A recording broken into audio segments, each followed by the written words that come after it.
Welcome बच्चों, स्वागत है आप सभी का साइंस क्लासेस में बाय उमा मैम के साथ। माई सेल्फ उमा राजपूत, तो मुझे उमा मैम या उमा मेंटोर बुला सकते हो। हम आज से शुरुआत कर रहे हैं अपनी क्लास 11th की जर्नी की शुरुआत। क्लास 11th बोले तो हम बायोलॉजी सब्जेक्ट को मेनली यहाँ पढ़ेंगे। मेनली कि हमारा फ़ोकस पूरा 11th-12th की बायोलॉजी एकेडमिक सेशन पर होगा। स्पेशली डिको पूरा फ़ोकस क्या है तो एमपी बोर्ड के लिए हम क्लास 11th-12th की बायोलॉजी पढ़ेंगे और हम पूरा हमारी यहाँ से सीरीज़ चलेगी क्लास 11th की अलग क्लास चलेंगी तुम्हारी, क्लास 12th की अलग क्लास चलेंगी बायोलॉजी की।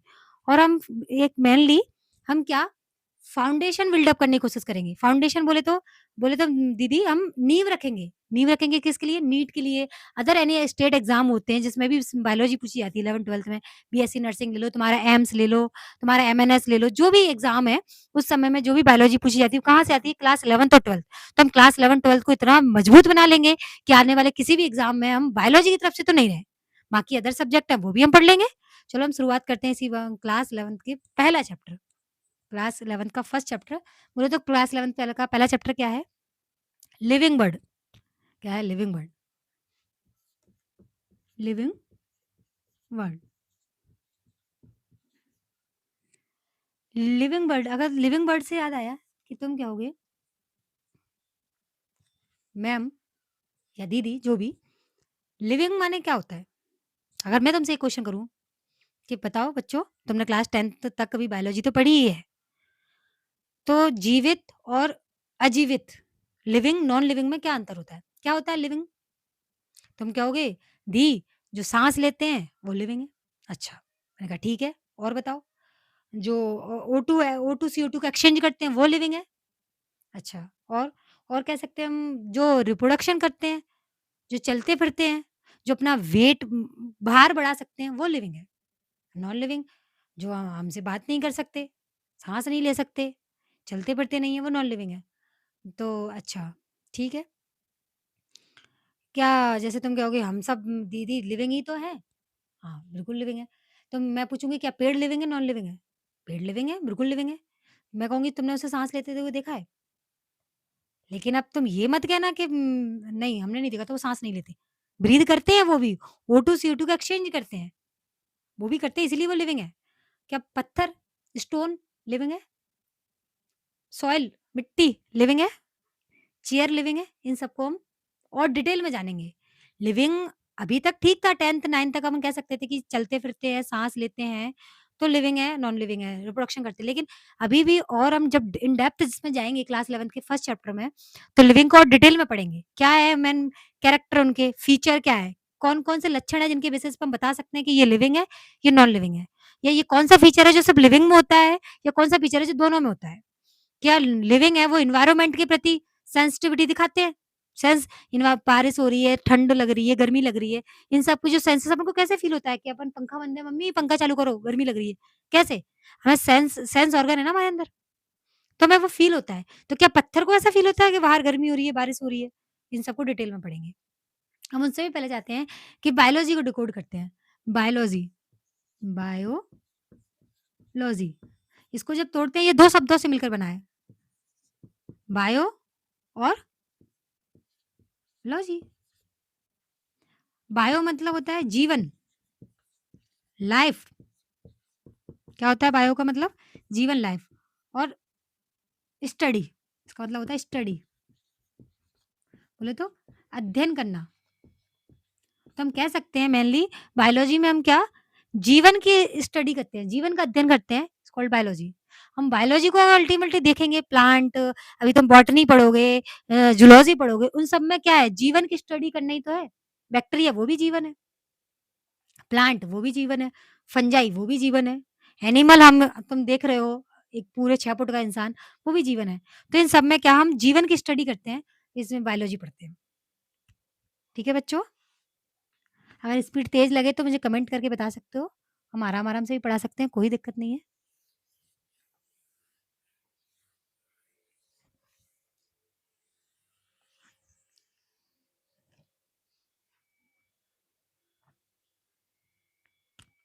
हम मेनली यहाँ से पढ़ते हैं लिविंग वर्ड में कैरेक्टर। क्या पढ़ते हैं? कैरेक्टर। बोले तो लक्षण, लिविंग ऑर्गेनिज्म और नॉन लिविंग के कैरेक्टर पढ़ते हैं। क्या? लिविंग लिविंग थिंग, जीवित वस्तुएं और अजीवित। एक तरफ कॉलम बनाते हैं, नॉन लिविंग,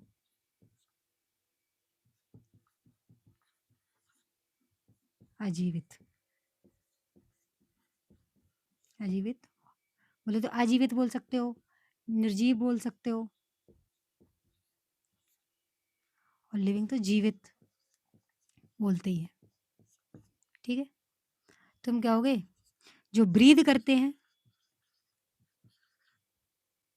वो लिविंग है। अच्छा, जो ब्रीद नहीं करते वो नॉन लिविंग है।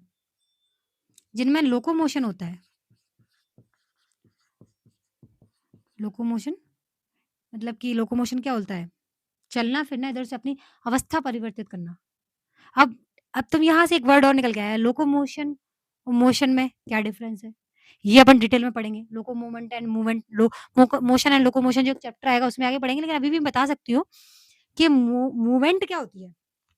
मूवमेंट अपनी ही जगह पर मूवमेंट करना। जैसे कि मैं खड़ी हूँ यहाँ पर, देखो मैं यहाँ खड़ी हूँ, मैं अपना हाथ हिला रही हूँ, दिस इज कॉल्ड मूवमेंट। मैं अपना ये हाथ हिला रही हूँ, this is called movement. Locomotion, मैं यहाँ से चल रही हूँ, मैंने अपनी स्टेट ऑफ बॉडी बदली ना। पहले मैं यहाँ खड़ी थी, पहले मैं यहाँ खड़ी थी, यहाँ से मैं चल के यहाँ गई, तो क्या मैंने अपनी बॉडी पोजीशन बदली ना, तो ये लोकोमोशन हो गया। तो लोकोमोशन और मूवमेंट में सिर्फ एक ही जगह बॉडी पार्ट्स की मूवमेंट होती है। इसलिए तो कहते हैं पेड़ पौधे जो हैं वो मूवमेंट दिखाते हैं, लोकोमोशन नहीं दिखाते। तुमने कभी देखा है क्या कि तुम शाम को गए थे, पेड़ वहां खड़ा था, और तुम जब जैसे सुबह गए, भाई वहां यहाँ से पेड़ तो गायब होकर दूसरी जगह आ गया? ऐसा कभी हुआ है क्या? क्यों? लेकिन पेड़ की तुमने टहनियों को जब हवा चलती तो हलते हुए देखा है, पत्ते हलते हुए देखा है, क्यों? वो मूवमेंट दिखा रहे हैं, पर उनमें लोकोमोशन नहीं होता। तो वही है, तो लिविंग में लोकोमोशन और मूवमेंट होता है, लोकोमोशन और मूवमेंट। Movement, momentum, movement. देखो स्पेलिंग कोई गलती हो जाए ना तो इतना नोटिस मत करना, मेरी मैं समझा रही हूँ, हो सकता है कई बार गलतियाँ हो जाए, तो उसको बता सकते हो मुझे कमेंट में कि दीदी आपने ये गलत लिखा था, हम सही कर लेंगे। मूवमेंट बोले तो गतिशील। तो नॉन लिविंग में ये दोनों ही नहीं होते। अब लिविंग में भी कई सारे ऐसे होते हैं जो मूवमेंट दिखाते हैं पर लोकोमोशन नहीं दिखाते। जैसे कि एग्जांपल तुमने अभी बोला पेड़, ठीक है। तीसरा चलते हैं अपन, मास बढ़ाना अपना, mass, mass gain. Mass gain non living में होता है क्या? बिल्कुल होता है। कैसे? देखो, मास गेन पत्थर, या तुम कहो, देखा है नदी के जब भी अपन नदी के उस पे जाते हैं किनारे पर, तो वहां पे मिट्टी के ढेर कई बार देखा होता है, तो कई बार छोटे छोटे ऐसे मिट्टी के कट्टे वो बन जाते हैं डेले से। जैसे अपन छोटे में उनको कहते थे, ये देखो, मैं तो कहती थी कि ये मूर्ति बन गई कुछ ऐसे करके। कैसे? वो नॉन लिविंग है, मिट्टी है, लेकिन तुम थोड़ा और उन पे मिट्टी इकट्ठा होने दो, पानी के साथ रेता कंकड़ थे आते जाते हैं, तो वो उन पे इकट्ठा हो जाते हैं, तो उसका साइज बढ़ गया ना, ग्रोथ तो उसने करी है। तो मास मास गेन बोले तो ग्रोथ, मेनली इसको अपन कह सकते हैं, इसको मैं ऐसे भी कह सकते हैं कि ग्रोथ, वृद्धि, हिंदी में बोलते हैं वृद्धि। ग्रोथ 2 टाइप की हो सकती है, अभी अपन और डिटेल में पढ़ेंगे। ग्रोथ भी 2 प्रकार की होती है। इनटू ससेप्शन बोले तो अंदर की ग्रोथ, और एपोपोजिशन बोले तो बाहर की ग्रोथ। अंदर की और बाहर की 2 प्रकार की ग्रोथ होती है। तो ये ग्रोथ, तो क्या लिविंग में ग्रोथ होती है? बिल्कुल होती है। नॉन लिविंग ग्रोथ होती है भाई? बिल्कुल होती है। नॉन लिविंग में भी ग्रोथ होती है। मैंने अभी बोला ना तुम्हें कि छोटे-छोटे टीले होते हैं मिट्टी के ऐसे, फिर ऐसे और नदी आई, फिर और बन गए और बड़े बन गए, तो इन्होंने ग्रोथ तो की ना। हाँ, वो बात अलग है कि इन्होंने आउटर ग्रोथ करी है, इनर ग्रोथ नहीं करी। लेकिन ग्रोथ तो होती है। ये ग्रोथ, अब लिविंग में तुम ग्रोथ करोगे कैसे? भाई हम ग्रोथ ही तो कर रहे हैं। हम छोटे क्लास में, तुम 10th में अभी थोड़े छोटे लगते थे, 11th में और थोड़े बड़े लगने लगोगे, 12th में बड़े, तो तुम ग्रोथ ही तो हो रहे हो। तुम्हारे अंदर से भी ग्रोथ हो रही है, बाहर से हो रही है। अंदर से ग्रोथ बोले तो प्रोटोप्लाज्म का मात्रा बढ़ना, प्रोटोप्लाज्म की अमाउंट बढ़ना, तो ये अंदर से ग्रोथ हो गई ना। बाहर से ग्रोथ, तुम जो लंबे-चौड़े 6 फीट के दिखने लगे हो आजकल, दाढ़ी-मूंछें आना, ये सब ग्रोथ ही तो है। ठीक है? और हम आगे पढ़ते हैं। नोट करना हो तो नोट कर लो, वैसे तो जनरली आज नोट करने की कुछ है नहीं है, बेसिक क्लास है। तो अपन थोड़ा-थोड़ा जानते हैं, आगे कल से और डिटेल में पढ़ेंगे, सिस्टमैटिक तरीके से। और कुछ भी दिक्कत हो तो आप मुझे कमेंट कर सकते हो, कोई दिक्कत नहीं है। अपन कमेंट देखेंगे और बिल्कुल तुम्हारे कमेंट के हिसाब से स्पीड कम, ज़्यादा, आवाज़ क्लियर जो भी ये दिक्कत है, तो आप मुझे बता सकते हो।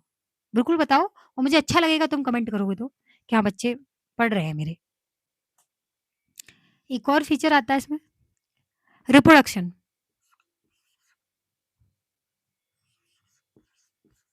रिप्रोडक्शन बोले तो प्रजनन। इसमें भी 2 कॉलम बना लेते हैं। क्या लिविंग में रिप्रोडक्शन होता है? बिल्कुल होता है। क्या नॉन लिविंग में रिप्रोडक्शन होता है? नहीं होता। नॉन लिविंग क्या तुमने पत्थर को रिप्रोडक्शन करते देखा है? ऐसा देखा है 1 पत्थर से 2 पत्थर बन गए? कभी देखा है? 1 मिट्टी के ढेले से 2 ढेले बने। अब तुम कहोगे कि दीदी हाँ, बारिश पानी आया, कटाव हुआ, 2 ढेले बन गए। वो रिप्रोडक्शन नहीं है। वो पानी आया, 2 हिस्सों में बँट गई वो रिप्रोडक्शन नहीं है। तो नॉन लिविंग रिप्रोडक्शन नहीं करती बेटा पहली बात तो। और तुम कह सकते हो कि ज़रूरी नहीं है कि जो रिप्रोडक्शन एक और इस यहाँ पे एक और ट्विस्ट आता है कि ज़रूरी नहीं है जो रिप्रोडक्शन करे वो रिप्रोडक्शन नहीं करे वो नॉन लिविंग ही हो। जैसे कि अपन एग्ज़ाम्पल देते हैं, म्यूल, अभी तुम एनसीईआरटी में पढ़ोगे आगे जाके, म्यूल, म्यूल ये किससे बन कर बना है? गधा और घोड़े की संतान से, गधा और घोड़े का जब तुमने प्रजनन कराया, रिप्रोडक्शन कराया, तो एक संतान पैदा हुई, इसका नाम रखा म्यूल। ये अनफर्टाइल है, ये अनफर्टाइल है। अनफर्टाइल बोले तो अनफर्टाइल बोले तो ये रिप्रोडक्शन नहीं कर सकता। ये आगे अपने बच्चे, ये आगे अपनी संतति पैदा नहीं कर सकता। प्रोजनी आगे आगे प्रोजनी नहीं दे सकता। तो हम ये नहीं कह सकते कि सिर्फ रिप्रोडक्शन के बेसिस पर कि कोई रिप्रोडक्शन करता है तो वो लिविंग है, कोई रिप्रोडक्शन नहीं करता है तो नॉन लिविंग है। ऐसे भी जीव है जो जिंदा है, म्यूल बिल्कुल जिंदा है, लेकिन वो रिप्रोडक्शन नहीं करता आगे। तो अपन सिर्फ रिप्रोडक्शन के बेसिस पे अपन नॉन लिविंग और लिविंग को डिफाइन नहीं कर सकते। फिर आता है एक मेन कैरेक्टर, लक्षण जिसे कह सकते हो तुम। हाँ, उसका कोई अपवाद नहीं है, मेटाबॉलिज्म। मेटाबॉलिज्म,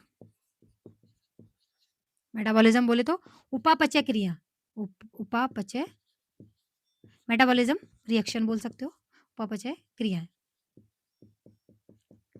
ये लिविंग में ही होता है, डेफिनेट फीचर है, ये नॉन लिविंग में नहीं होता। तुम ऐसा कोई भी जंतु नहीं बता सकते कि वो लिविंग है और उसके अंदर मेटाबॉलिज्म रिएक्शन नहीं चल रही। फंजाई उसके अंदर भी मेटाबॉलिज्म है, बैक्टीरिया उसके अंदर भी मेटाबॉलिज्म है। हम तुम जो है हमारे अंदर कितनी सारी मेटाबॉलिज्म रिएक्शन चल रही है। मेटाबॉलिज्म रिएक्शन क्या होती है? कंपाउंड जो मतलब कि कह सकते हो तुम भारी-भारी जो फूड तुम खा रहे हो, रोटी, सब्जी, उन सबको तोड़ना है, तोड़-मड़ोड़ के सिंपल कंपाउंड में बदलना। जो ऐसे कंपाउंड बदलना जो हमारे सेल के अंदर जाके एब्ज़ॉर्ब हो सके, जो हमारे ब्लड का पार्ट बन सके, जो हमारे प्रोटोप्लाज़्म का पार्ट बन सके, जिनसे हम एनर्जी ले सके, called metabolism reaction. Digestion system अलग चल रहा है, तुम्हारे अंदर सर्कुलेटरी सिस्टम चल रहा है, इन सबको किससे चल रहा है ये? एनर्जी से चल रहा है। एनर्जी कहाँ से मिलेगी? मेटाबॉलिज्म रिएक्शन से हुई। तो हमारे अंदर तो मेटाबॉलिक पाथवे चलते हैं, सारी रिएक्शन पाथवे वो होते हैं जो सिंगल रिएक्शन को एक जैसे कि तुमने कहा दीदी सर्कुलेशन चलते हैं सर्कुलेशन में, ठीक है? तो वो एक अकेला हो गई मेटाबॉलिक रिएक्शन, फिर डाइजेशन सारे सारे मेटाबॉलिक जब रिएक्शन आपस में क्रॉस लिंक करने लग जाते हैं ना, तो उसको बोलते हैं मेटाबॉलिक पाथ। तो मेटाबॉलिज्म प्लांट के अंदर भी मेटाबॉलिज्म चल रहा है, बिल्कुल चल रहा है। तुम जो पानी डाल रहे हो जड़ों में, पत्ती तक पहुँच रहा है। तुम खाद-वाद डाल रहे हो, तो वो क्या सिंपल तुमने जो खाद डाला एलिमेंटल डालना है वो बात अलग है, लेकिन और भी बहुत सारे खाद आते हैं, तो उनमें तो कंपाउंड होते हैं, यौगिक होते हैं उनमें। लेकिन प्लांट को क्या चाहिए? सिंपल फॉर्म में मैग्नीशियम, नाइट्रोजन, सल्फर, फास्फोरस ये सब कुछ चाहिए ना, तो कहाँ से मिलेंगे? वो टूटते हैं, प्लांट के अंदर मेटाबॉलिक रिएक्शन चलती है, फिर वो टूटते हैं, फिर वो सिंपल कंपाउंड में बदलते हैं, फिर वो छोटे-छोटे बायोमोलिक्यूल, माइक्रोमोलिक्यूल, मैक्रोमोलिक्यूल जो होते हैं, वो फिर सेल उनको एब्ज़ॉर्ब करती है, वो प्लांट जो भी बॉडी है वो ग्रोथ करती है अपनी। तो इस मेटाबॉलिज्म रिएक्शन जो है ना, ओनली ओनली लिविंग ऑर्गेनिज्म में चलती है। इसका कोई अपवाद नहीं है कि नॉन लिविंग के मेटाबॉलिज्म रिएक्शन होगी तो ज़रूरी नहीं है कि लिविंग है, लेकिन मेटाबॉलिक रिएक्शन नहीं चल रही। या तुम सिर्फ़ मेटाबॉलिज्म रिएक्शन के आधार पर, मेटाबॉलिक रिएक्शनों के आधार पर तुम बता सकते हो कि लिविंग है कि नॉन लिविंग है। तुम आँख बंद करके बोल दो कि दीदी अगर इसमें मेटाबॉलिक रिएक्शन चल रही है तो ये लिविंग ही होगा। 110% लिविंग होगा। क्यों? इसमें मेटाबॉलिक रिएक्शन चल रही है। ठीक है। अब अपन इनको डिटेल में और पढ़ेंगे आगे, लेकिन अभी तो जनरल इंट्रो है कि लिविंग और नॉन लिविंग के बारे में। और भी बहुत सारी रिएक्शन है। तो और जैसे कि कैरेक्टरिस्टिक है एनवायरनमेंट के प्रति सेंसिटिविटी जिसे बोल सकते हैं अपन, सेंसिटिविटी, संवेदनशीलता, क्या बोलते हैं इसे? संवेदनशीलता। संवेदनशीलता भी तुम देखोगे तो नॉन लिविंग में नहीं होती, लिविंग में होती है। संवेदनशीलता नॉन लिविंग में नहीं होती, लिविंग में होती है। इसका क्या मतलब है? इसका मतलब साफ-साफ है, गर्मी लग रही है, अपन को फ़ील हो रहा है ना, तुम्हें यहाँ पे किसी ने लोचा, बोले तो दबाया, प्रेस किया, तो तुम्हें फ़ील हुआ ना, तुमने हाथ हटा लिया। गरम लगा तो तुमने हाथ हटा लिया, क्यों? क्योंकि तुम्हारे अंदर क्या है? सेंसिटिविटी है। स तुम कहते हो ना हमारी स्किन बहुत सेंसिटिव है। किसी में ऐसा भी होती है किसी की स्किन थोड़ा-सा ही मारो, लाल पड़ जाता है। किसी की मेरी जैसी रपटप होती है कि दे दवाचन तो ज़्यादा फ़र्क पड़ता नहीं है। तो क्यों? क्योंकि अपने अंदर सेंसिटिविटी है, अपने अंदर सेंस ऑर्गन है। लेकिन नॉन लिविंग में ऐसा नहीं होता। नॉन लिविंग में क्या पत्थर रखा है, पत्थर को पता चलता है कि फिर तो बारिश हो रही है, कुछ हो रहा है, नहीं पता चलता उसको क्योंकि उसमें सेंसिटिविटी नहीं है। उसके अंदर ऑर्गन संवेदनशीलता नहीं है, सेंस ऑर्गन नहीं है, मिट्टी में नहीं पता चलता। वो तुम कहोगे दीदी हम पत्थर पे चलते हैं तो हमें तो गरम लगता है। वो हमें लगता है क्योंकि हमारे अंदर सेंस ऑर्गन है, लेकिन पत्थर को नहीं पता चलता। अपन पत्थर पे चल रहे हैं तो पत्थर को नहीं पता चल रहा कि अपन 100 किलो का हाथी चल रहा है, क्या अपन सरी की 40 किलो की वो चल रहा है, ये होता है। तो ठीक है बच्चे आज इतना ही पढ़ते हैं। कल तुम मुझे कोई भी 5 एग्ज़ाम्पल बता सकते हो अब तो, 5 एग्ज़ाम्पल नॉन लिविंग और लिविंग के। आगे और पढ़ेंगे, कल एक और क्लास रखेंगे, मतलब ऐसे अब सेशन शुरू हो गया है तो चलता जाएगा। 12th भी अपन पढ़ेंगे, क्लास 12th को भी अपन डिटेल में पढ़ेंगे, क्लास 12th का पहला चैप्टर उसका लेक्चर अलग आएगा, क्लास 11th का अलग आएगा, पूरा अपन कोशिश करेंगे, पूरा बढ़िया से पढ़ेंगे, पूरी साल पढ़ेंगे। मिलते हैं फिर नेक्स्ट लेक्चर में, जब तक ध्यान रखो। Okay, bye-bye.